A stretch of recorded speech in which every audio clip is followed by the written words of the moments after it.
Hey there, welcome back to the Steel City Sports Podcast. Today we're going to be doing predictions for the AFC East. A couple days ago we did the AFC North, so if you're interested in that, please stay tuned. We're going to be doing each division and going through a breakdown. I'm going to rank who I think is going to be best in the division all the way down to worst. So let's get started. This is a really fun division. Coming in at fourth place, I think, is the clear worst team in this division, the New England Patriots. There's obviously some things that will always be good about New England. Their defense is always at least upper echelon as long as Belichick is there. But they just have core issues with their offense for me, especially in this division where there's so much offensive firepower. They're not going to be able to stay in games. Mac Jones showed clear signs of regression from his rookie year to last year. And I think a big reason of that was because Josh McDaniel left. You know, that was the play caller, and they had a defensive guy in Matt Patricia calling the plays. It was one of the more head-scratching moves this past season. So they did make an upgrade. They brought Bill O'Brien back, who I think can succeed in that role. I don't think Bill O'Brien can be a head coach in the NFL, but he can certainly be a capable offensive coordinator. That being said, still, Mac Jones is limited. Even back before he was drafted by New England, I had my problems with Mac Jones. And also, the lack of weapons. I know they signed a Juju, but I think a lot of people have an over-inflated opinion of Juju just because of those 2 seasons he played with AB. Outside of those 2 years, Juju has been slightly above average. He's not going to do anything to save this offense. And outside of Juju, there's really no one that worthy of even talking about. You know, Jacoby Myers was sort of developing, nothing special, but a solid receiver. He's gone now. They have a solid run game, but this offense screams below average to me. They're very slow-paced. They're not dynamic. They can only really score one way, and that's methodical driving down the field. Mac Jones acting as a game manager, which could work if you had weapons, but they, like I said, they just have a clear lack of weapons. And in this division, that's not going to be a recipe for success with all the offensive firepower that is in the division. So for me, I think New England, best case scenario, wins around 6 games, 7 games. I'd be shocked if they won more than 7 games. So they're in last place. In at third place, we have the New York Jets. So very interesting team. If you watched my most intriguing video, they were on that list. And obviously that's because Aaron Rodgers is going to come to this team. I think it's pretty much a 90% chance Aaron Rodgers is going to be a Jet. You know, he publicly stated he wants to be there. The Jets have made several moves now that indicate that they want Aaron on the team. You know, they hired what's his name? Nathaniel Hackett, who's really close to Rodgers, and they also got Alan Lazard, who is a security blanket for Rodgers. So for me, it's pretty much a done deal. It's just they're kind of at a stalemate in terms of compensation, but I'm pretty sure it will get done. So I'm going to go ahead with the assumption Aaron Rodgers will be the quarterback for the New York Jets. Even with Aaron going there, I just think that the 2 teams ahead of that I have above them are just better teams overall. And the main conflict for me for the Jets is going to be Aaron committing to really building something with the young receivers and young weapons on the Jets offense, because outside of Lazard, who they just grabbed, it's all kids. And Aaron this past season has shown reluctancy to really mentor young receivers, you know, with Dobbs and Watson and Green Bay. He really didn't commit at all to developing anything with them in the offseason, and that's why the first half of the year, the Packers were not that good. And they started to get hot because the chemistry finally did develop with Aaron, but it was too late. That's my worry with the Jets, is Aaron is not going to embrace these kids. He's not going to come in as a role model or a leader, however you want to say it, and lead these guys, these young men. Is he really, you know, he's never shown that he will do that. So on paper, they should be really good, you know. I really liked the Jets last year. If you watched my channel at all last year, you know that I had them in the top 10 a couple weeks. They have the best cornerback in the NFL, Sauce Gardner. Their defense is really good, and I like their offensive pieces. It's just, I don't know if it's going to click with Aaron. And even if it does click, I just still think the 2 teams ahead of them are better, and they have more explosive weapons and just better players. So The Jets here at 3, I wanted to put them higher, but, again, this has an argument to be the best division in the NFL, just given how good these 3 teams could be.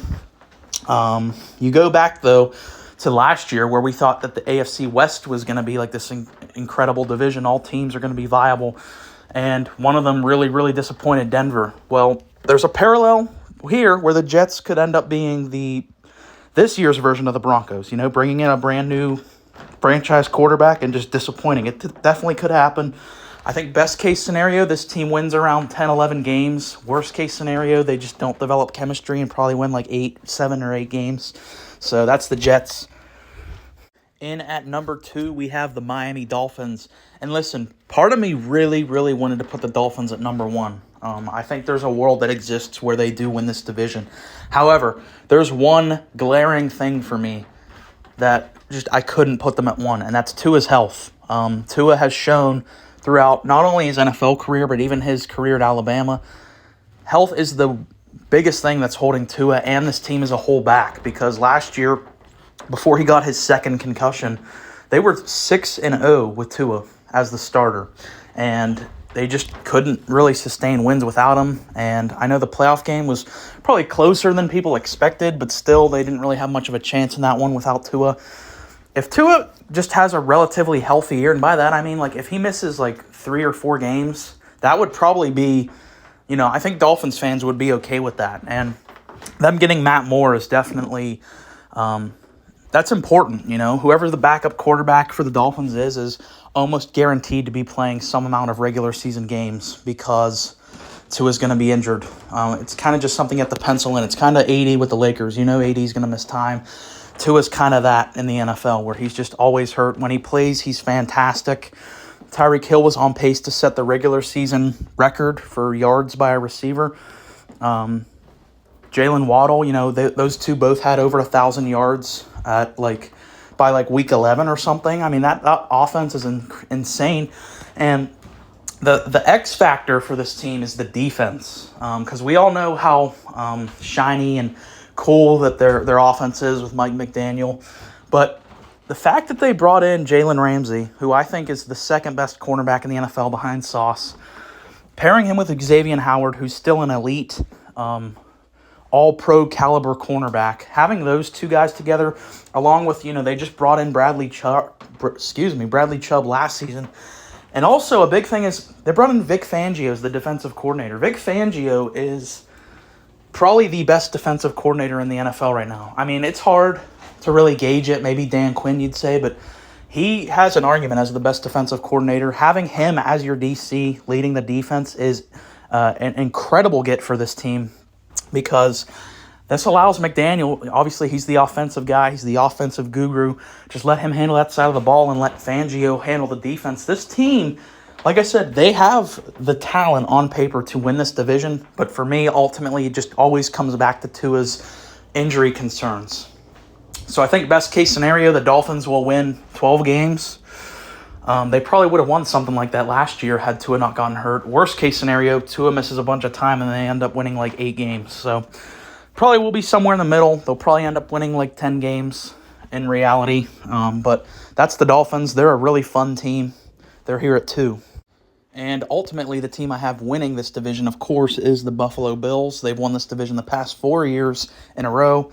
And, I think that there are some cracks to this foundation. I don't think Buffalo is as held in as high esteem as I once had them, because there was a point last year where I thought that they were going to win the Super Bowl. Before the season started last year, I picked Buffalo to win the Super Bowl, and they were also the odds-on favorite from Vegas to win the Super Bowl. So they had a lot of expectations going into last year, and they really, really disappointed. And I think that there are just a couple glaring flaws about the Buffalo Bills as to, they're a great team, but can they win the big game? I don't know. I don't know if I really put them in that stratosphere anymore. I think that they're the clear third best team in the AFC now, behind Kansas City and Cincinnati. And maybe even Jacksonville's knocking on that door with how good they look. So they're still the best team in this division because they have the best quarterback. And like I said, I wanted to put Miami, but Tua can't stay healthy, so I can't realistically say Miami can have more wins than Buffalo. But Buffalo, they're still a great team. Allen, top 5 quarterback, worst case scenario. If you want to put him in top 3, I still think you have a realistic argument there. Them losing to Cincinnati was definitely an embarrassment. The way that they lost to them, they were at home and they got smacked 27-10. So I know they did have a disappointing year. They're a great team. The defense is still really good. My thing is, I think Sean McDermott should have been fired after this past season. And it's not because he's a bad head coach. He's just not good enough. And especially in this type of league where offense is so important, you need an offensive mind at head coach. I preach this in basically every video I do about the NFL. It always comes up. I want an offensive mind at head coach. I get it. But I really do believe that defensive head coaches are a thing of the past. And you're just going to see less and less as the years go by. And you look at the impact that Brian Daboll had on Buffalo's offense. You know, Josh Allen went from a really, really raw prospect that a lot of people didn't really believe in to becoming a superstar MVP level quarterback.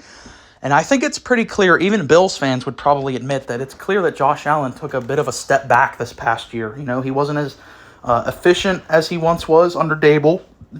And just think if they would have been able to, right now, if the Buffalo Bills could press a button and have it the fact that Brian Daboll is their head coach instead of Sean McDermott, I think they're pressing that button a million out of a million times. Because just look at what he did with the Giants. He just got Daniel Jones paid like over $40 million per year, which is unheard of. If you would have told me Daniel Jones got that deal before this past year started, I would have punched you in the face for being an idiot.